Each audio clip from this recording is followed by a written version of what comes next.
வணக்கம் வியூவர்ஸ். ஸ்ரீமத் பாகவதம். ஸ்ரீமதி கீதா வீரராகவன் எழுதிய ஸ்ரீமத் பாகவதம் பகுதி 21 காண்போமா? வராக யஜ்ஞமூர்த்தி. பகவானின் வராக அவதாரம்.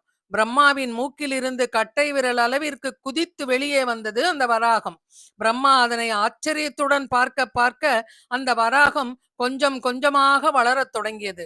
திடீரென்று பார்த்தால் அது அற்புதமான ஒரு பெரிய யானை போல் கிடுகிடுவென்று வளரத் தொடங்கியது.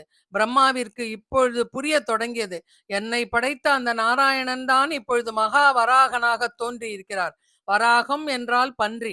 மகாவராகம் என்பது அவருடைய பெரிய தோற்றத்தை குறிக்கின்றது. மரீசி போன்ற முனிவர்கள் அதனுடைய ரூப சௌந்தரியத்தின் மூலம் இது பகவானுடைய அவதாரமே என்பதனை புரிந்து வணங்கி துதி பாடினர். பிரம்மதேவரும் அதனை வணங்கினார்.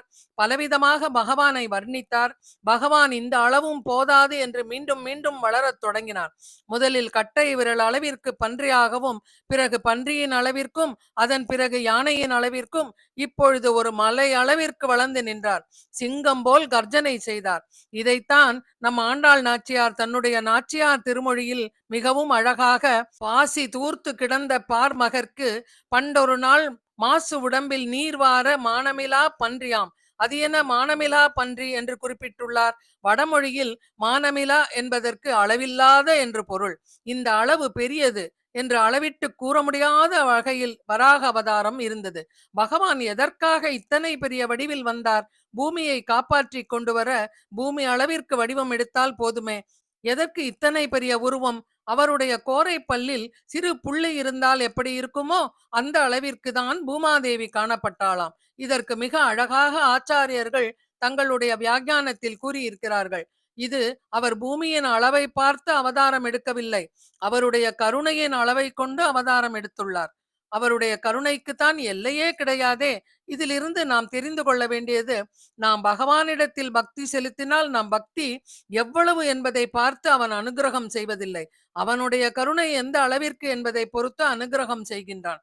இந்த பகவான் பன்றி போல வந்தாலும் சிங்கம் போல் கர்ஜித்தான். அதை கேட்டு பிரம்மாவிற்கு ஆனந்தம், ரிஷிகளுக்கு ஆனந்தம். இதோ பகவான் தோன்றிவிட்டான், இனி அவன் பூமியை எடுத்து வந்து சரியாக நிலை நிறுத்தி விடுவான், நமக்கெல்லாம் நல்லது நடக்கும் என்று கூறி அனைவரும் மகிழ்ந்தார்கள். அப்பொழுது வராகமூர்த்தி அந்த பிரளய கடலுக்குள் சென்று பூமியை மீட்கச் செல்கிறார். இந்த அழகினை சுகபிரம்ம ரிஷி எவ்வளவு அழகாக எடுத்து சொல்லி இருக்கிறார் என்பதை நாம் பார்ப்போமா?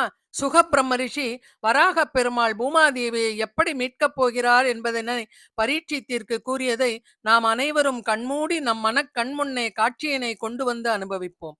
இப்பொழுது அனைவரின் கண்களின் முன்னும் நிற்பது வராக பெருமானே. உயர தூக்கிய வாளோடு வானில் சஞ்சரிக்கின்றார். கடினமான திருமேனி உடையவராக விளங்குகிறார். பயணிக்கும் பொழுது தன்னுடைய ரோமங்களை உதறுகின்றார். அப்படி செய்யும் பொழுது அவர் மேலிருந்து தண்ணீர் தெளிக்கின்றது. கூர்மையான ரோமங்களுடன் விளங்குகிறார். காலில் திருவடி குழம்புகளால் பிரளய கடலை கிழித்து கொண்டு உள்ளே சென்றவர் வெள்ளை நிறத்தில் கோரை பற்களுடன் விளங்குகின்றார். நீலவரை 2 பிறை கவ்வி நிமிர்ந்த தொப்ப கோல வராகம் ஒன்றாய் நிலம் கோட்டிடை கொண்ட எந்தாய் என்கிறார் நம்மாழ்வார். இப்பொழுது பிரளய கடலில் உள்ளே சென்று பூமியை தேடுகிறார். பூமியை எப்படி இருட்டில் தேடுவது? ஒரே இருட்டு. அப்போது பகவானுடைய கண்களில் இருந்து ஜோதி தெரிகிறது. அப்படியே பார்த்து கொண்டு போகிறார். மன கண்களில் வராக பெருமாள் தெரிகிறாரா? தெரியணுமே உங்களுக்கும். பூமியை பார்த்து விட்டார், மீட்கிறார். வராக பெருமாள் தன்னுடைய கோரை பற்களால் பூமாதேவியை சற்றும் அலுங்காமல் குலுங்காமல் மீட்டு வருகிறார். தன்னுடைய இடது திருவடியின் மேலே பூமாதேவியை அமர்த்தி கொண்டார். திருவிடவெந்தை நித்திய கல்யாண பெருமாள் இன்றும் அப்படித்தான் காட்சியளிக்கிறார். பெருமாளுடைய கைகளிலே பூமாதேவி சாய்ந்து கொள்ள பெருமாள் அவளுடைய திருவடிகளை தன் கைகளிலே தாங்குகிறார். இதன் மூலம் பெருமாள் கூறுவது, என் திருவடியை பற்ற வேண்டும் என்று யார் நினைத்தார்களோ முதலில் அவர்கள் பூமாதேவியின் திருவடிகளை பற்றுங்கள் என்று கூறுகிறார். தாயாரை பற்றினால்தான் பெருமாளை அடைய முடியும் என்பதனை விளக்கி காட்டியுள்ளார். வராக பெருமானின் சரித்திரத்தை கேட்டது அமிர்தத்தை குடிப்பதை காட்டிலும் மேலானதாகும். நம்மையும் இந்த சம்சார சாகரத்திலிருந்து பெருமாள் காப்பாற்றுவார். இப்பேற்பட்ட வராக மூர்த்தியை அனைவரும் வணங்கினர். பெருமாள் பூமாதேவியுடன் வரும்பொழுது கதையுடன் வந்து இரண்யாட்சகன் போர் புரிய வருகிறான். யார் இந்த இரண்யாட்சகன்? எங்கிருந்து வந்தான்?